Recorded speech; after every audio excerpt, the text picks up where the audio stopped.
Assalamualaikum warahmatullahi wabarakatuh.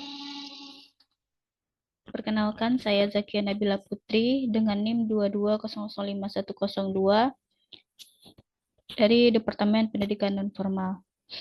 Kali ini saya akan membahas tentang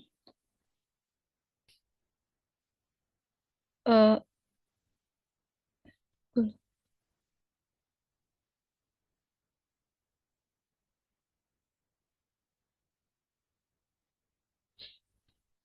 Assalamualaikum warahmatullahi wabarakatuh. Saya Zakia Nabila Putri dengan NIM 220051102. Kali ini akan menjelaskan apa saja hasil dari ujian tengah semester dari mata kuliah perencanaan program diklat yang sudah saya cari dan sudah saya temukan di lapangan. Terima kasih kepada dosen pengampu, yaitu Bapak Dr. Muhammad Nasir, MPD, dan Ibu Rida Husnul Hayati, MPD, yang telah membimbing dan membina saya dalam mata kuliah ini. Nah, untuk data identitas individu itu saya mengambil 30 orang. 30 orang dari usia dewasa awal, dewasa, dan dewasa akhir. Yang mana di sini ada pendapatan dan pekerjaan serta latar belakang dari pendidikan orang-orang yang telah saya data, yang sudah saya temukan. Terlihat bahwa masih banyaknya dari masyarakat eh, di sini yang tidak memiliki pendapatan. Yang mana ini saya melakukan survei dan mengambil data di Kelurahan Padang Tinggi Piliang di Kecamatan Payakumbuh Barat, Kota Payakumbuh, Sumatera Barat. Nah, untuk keterangan yang terdapat pada tabel di atas itu ada BK artinya belum kawin, K kawin, J janda. Oke. Untuk informasi kondisi masyarakat yang telah saya temukan yaitu dari fasilitas pendidikan di wilayah ini ada pendidikan non formalnya, ada pendidikan formalnya. Nah, untuk pendidikan formal itu ada sekolah dasar dan PAUD serta sekolah-sekolah lainnya. Dan untuk pendidikan non formal tersendiri itu ada LKP Garkit, TPQ TPSK, dan BLK Kota Payakumbuh. Dan ini masih banyak yang lainnya yang belum terdata oleh kelurahan. Lalu ini adalah yang kedua yaitu sumber mata pencaharian dari masyarakat wilayah Kelurahan Padang Tinggi Piliang. Nah, menurut survei dan data yang saya dapatkan dari kelurahan bahwa di wilayah ini pada umumnya mata pencaharian masyarakat adalah berdagang. Jadi di sini banyak UMKM yang bergerak dalam penjualan dan pembeli serta menjadi rumah produksi langsung dari produk yang mereka jual belikan. Yang ketiga yaitu adanya kondisi potensi alam dan lingkungan. Di Kelurahan Padang Tinggi Piliang ini memiliki potensi alam yang melimpah dalam sektor pertanian dan sumber daya air, namun juga dapat menghadapi tantangan dalam kemiskinan dan ketahanan pangan. Upaya untuk meningkatkan kualitas hidup masyarakat melalui perkembangan ekonomi dan pertanian berkelanjutan sangat diperlukan untuk memanfaatkan potensi yang ada secara optimal. Nah, untuk di wilayah ini, potensi alam itu berupa kebanyakan itu di bidang pertanian dan perkebunan, serta sumber daya air. Di sini kebanyakan adalah orang yang memiliki kolam ikan, eh, ya, dan perkebunan lainnya yang ada di wilayah ini, serta pertanian juga. Nah, untuk pola makan dan gizi masyarakat di Kelurahan Padang Tinggi Piliang ini sangat perlu diperhatikan karena masyarakat di Kelurahan Padang Tinggi Piliang, terutama pada tergolong rumah tangga yang kurang mampu atau bisa dikatakan dikategorikan yang miskin, menghabiskan proporsi besar dari pengeluaran mereka untuk makanan. Nah, saya mendapatkan data dari artikel yang sudah saya temukan, yaitu pada tahun 2019, pengeluaran per kapita untuk makanan mencapai 64,44% bagi penduduk miskin, sedangkan untuk penduduk tidak miskin hanya 57,19%. Nah, hal ini menunjukkan bahwa kebutuhan pangan sangat mendesak bagi mereka, meskipun ada pengeluaran tinggi untuk makanan. Kualitas asupan gizi seringkali rendah. Banyak keluarga yang cenderung memilih makanan instan atau cepat saji yang kurang bergizi, yang dapat berkontribusi pada masalah kesehatan seperti pada stunting anak. Nah, kenapa masyarakat Kelurahan Padang Tinggi Piliang ini lebih eh, memilih makanan yang cepat saji dan instan? Karena berdagang tadi, karena orang-orang yang berdagang itu memanfaatkan lebih waktu untuk mempersiapkan dagangannya. Jadi, biasanya masyarakat sekitar itu lebih cepat saji, apalagi eh, wilayah Kelurahan Padang Tinggi Piliang ini berada di eh, pertengah kota di Kota Payakumbuh. Jadi banyaknya tempat-tempat makanan cepat saji yang bisa mudah akses oleh masyarakat Kelurahan Padang Tinggi Piliang. Nah, lanjut yaitu dengan kegiatan dan fasilitas. Yang pertama yaitu adanya kegiatan masyarakat. Kegiatan masyarakat di sini adanya pemberdayaan masyarakat, adanya pemberdayaan masyarakat ini di Kelurahan Padang Tinggi Piliang lebih kepada pembinaan, monitoring, dan evaluasi.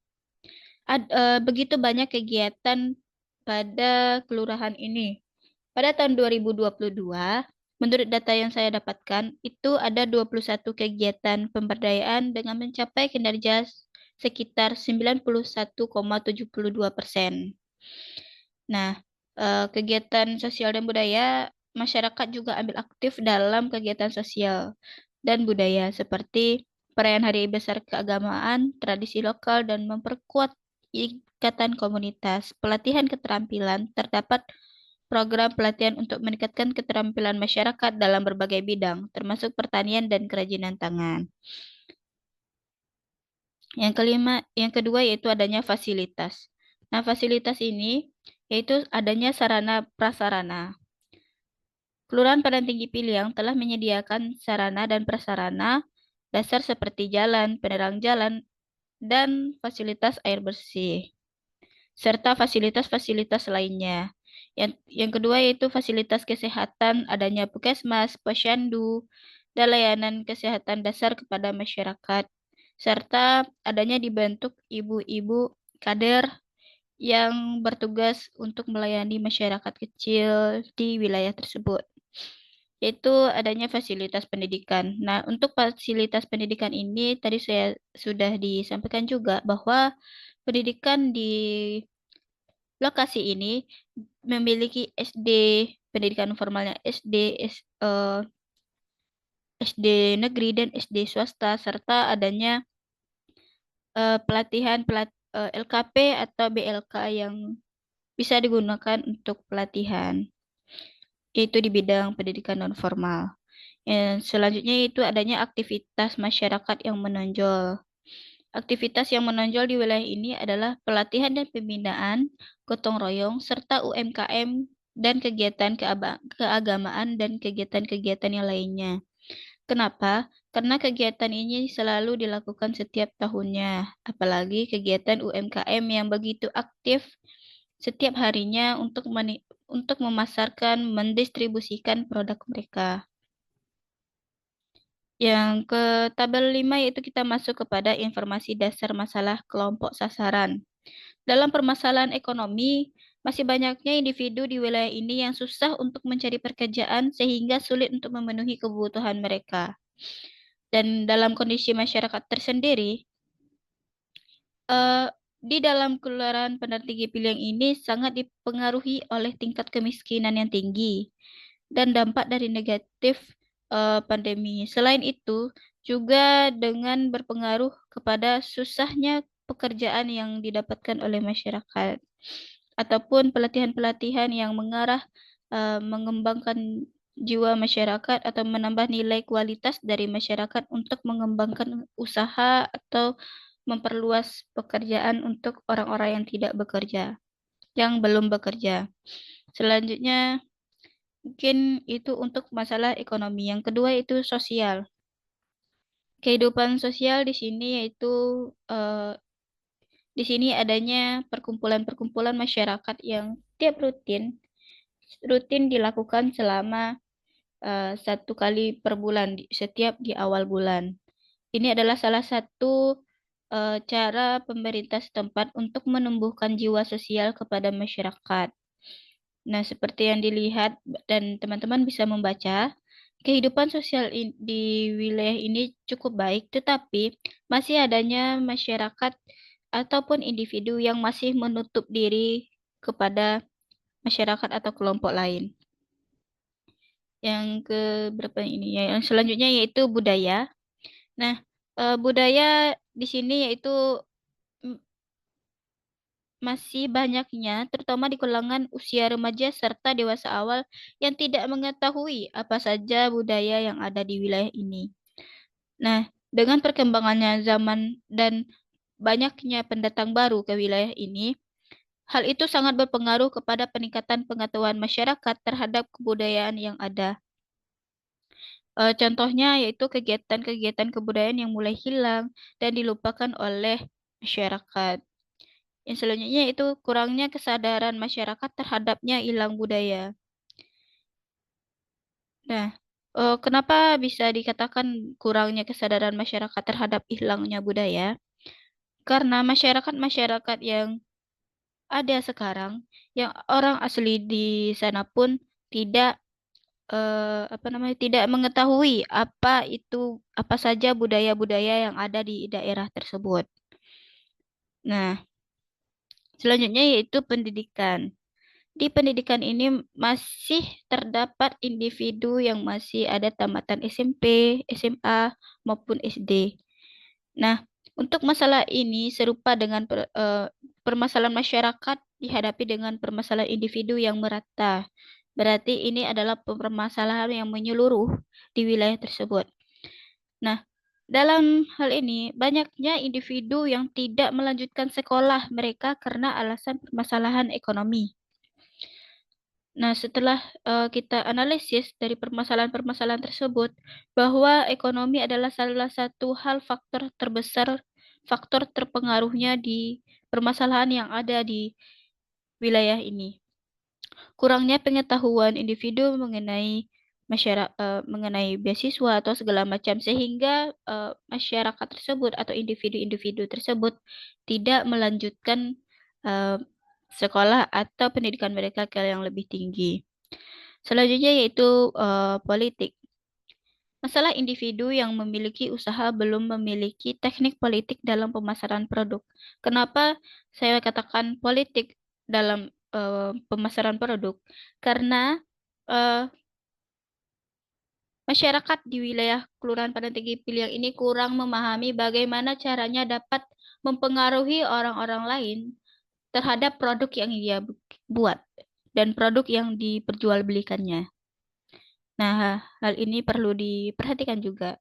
Yaitu selanjutnya kesehatan. Nah,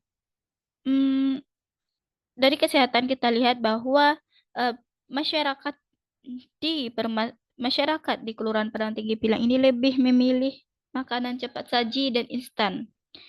Apakah ini lebih efektif waktunya atau gimana? Jadi makanya individu dan masyarakat lebih memilih makanan yang cepat saji dan instan. Nah, di sini kurangnya kesadaran masyarakat akan makanan yang bergizi dan seimbang, sehat dan bergizi. Dan kurangnya pengetahuan-pengetahuan kepada masyarakat bahwa makanan yang instan dan cepat saji itu berbahaya.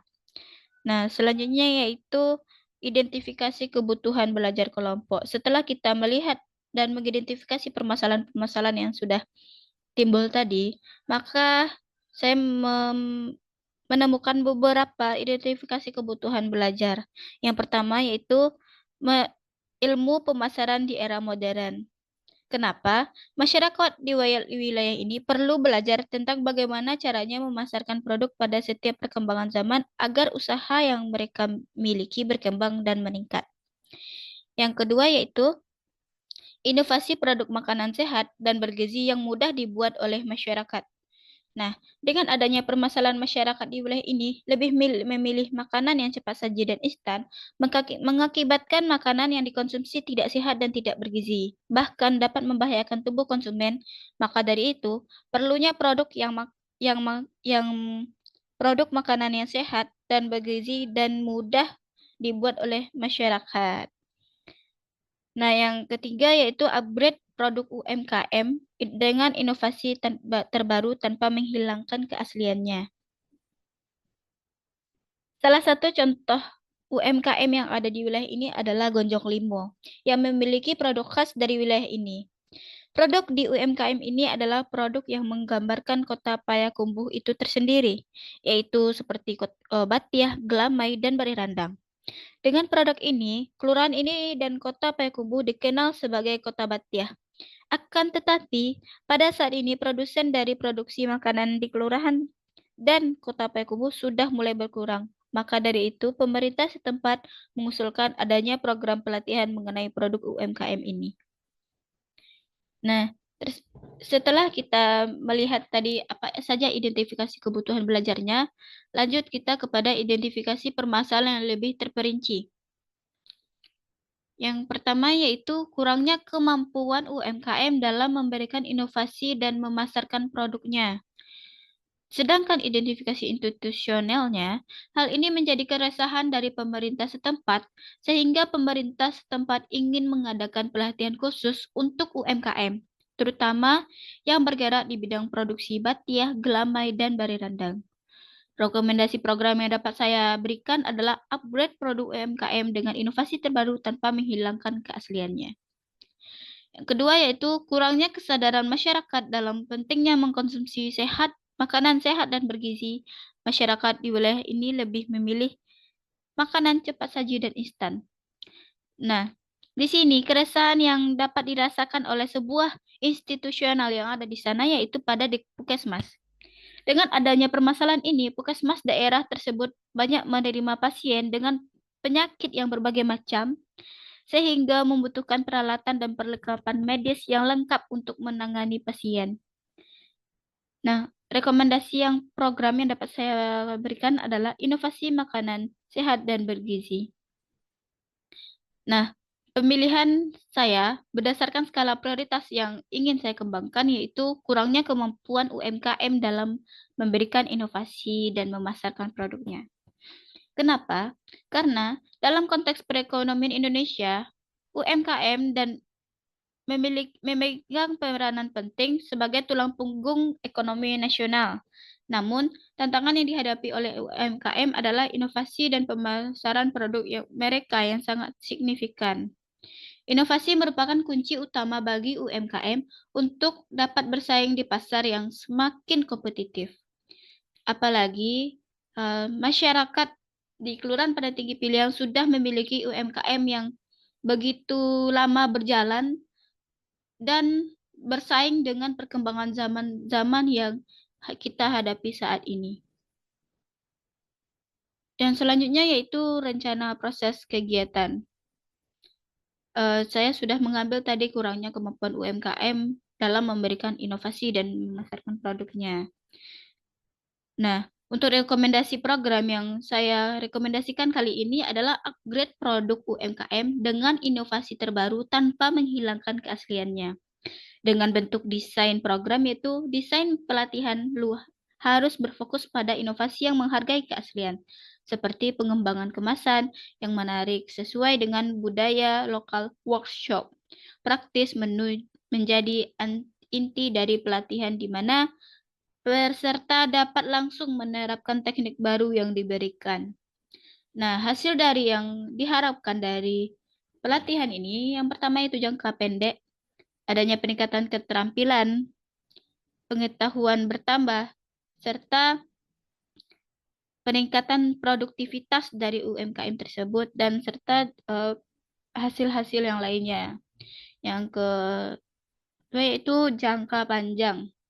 Jangka panjang ini itu bagaimana caranya eh, dengan pelatihan ini UMKM dapat menggambarkan bagaimana daya saing yang lebih tinggi ke depannya, bagaimana lapangan kerja ini akan terbuka untuk masyarakat yang belum bekerja tadi. Nah, untuk target kegiatan ini tersendiri yaitu UMKM yang ada di Kelurahan Padang Tinggi Piliang ini.